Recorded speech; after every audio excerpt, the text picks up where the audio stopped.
रांझा साहब, जो इस वक्त टैरिफ वॉर्स है उसमें अपॉर्चुनिटी तो है, लेकिन अपॉर्चुनिटी को अवेल करने के लिए एक हिकमत चाहिए, दानाई चाहिए, एक रोड मैप चाहिए, वो हमारे पास कोई नहीं है। देखिए, मैं ये समझता हूँ कि बिल्कुल है। और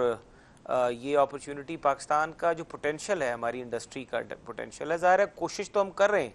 और ऑब्वियसली इश्यूज़ हैं,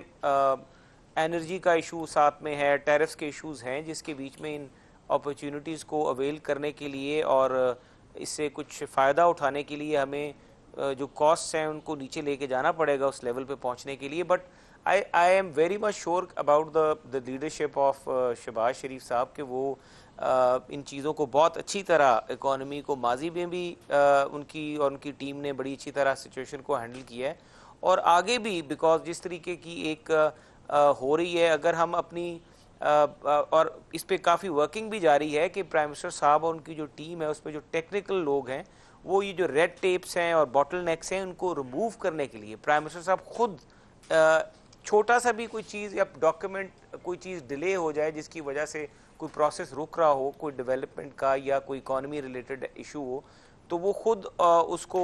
बड़ा स्ट्रांगली उसको टेकअप भी कर रहे हैं। और डिले जो है किसी किस्म का भी इस मैकेनिज्म को, ऐसी अपॉर्चुनिटीज़ को अवेल करने के हवाले से किसी किस्म का भी जो डिले है उसको वो बिल्कुल इग्नोर नहीं कर ले। तो आई स्ट्रांगली फील कि शहबाज साहब और उनकी जो कैबिनेट है, प्राइम मिनिस्टर साहब की और उनकी कैबिनेट, पाकिस्तान को बिल्कुल ये जो अपॉर्चुनिटी मिली है टैरिफ्स के ऊपर, हम इसको इंशाल्लाह अवेल करेंगे। और इन द मीनवाइल हमारी इंडस्ट्रीज़ भी, हमारे बाकी सारे सेक्टर्स भी, वो पूरे के पूरे सेक्टर्स भी कोशिश करेंगे कि वो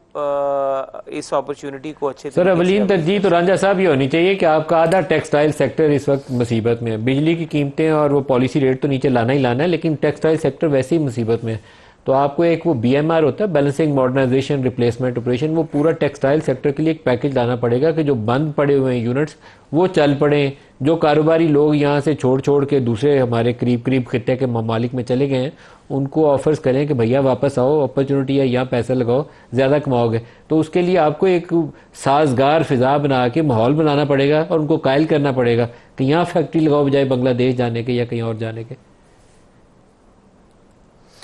आपने नदीम साहब बिल्कुल सही कह रहे हैं और इस पे अब तो काफ़ी काम हुआ है। जो कॉन्फिडेंस लेवल है इन्वेस्टर का पाकिस्तान में,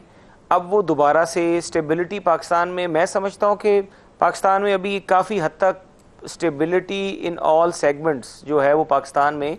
आ रही है। और मैं ये नहीं कहूँगा कि 100% आ चुकी है, लेकिन आ रही है। और अगर ये कॉन्टीन्यूटी स्टेबिलिटी की इसी तरह रहेगी तो मैं कई ओवरसीज़ पाकिस्तानीज़ को मिला हूँ, बिजनेसमैन को मिला हूँ, जो दोबारा से पाकिस्तान के अंदर री इन्वेस्ट करके उसको एक नई बिजनेस अपॉर्चुनिटीज़ जो है वो फोरसी कर रहे हैं पाकिस्तान की फ्यूचर में। तो हालात जिस तरीके से हैं और जिस तरीके से गवर्नमेंट की भी एफर्ट्स हैं, आए रोज़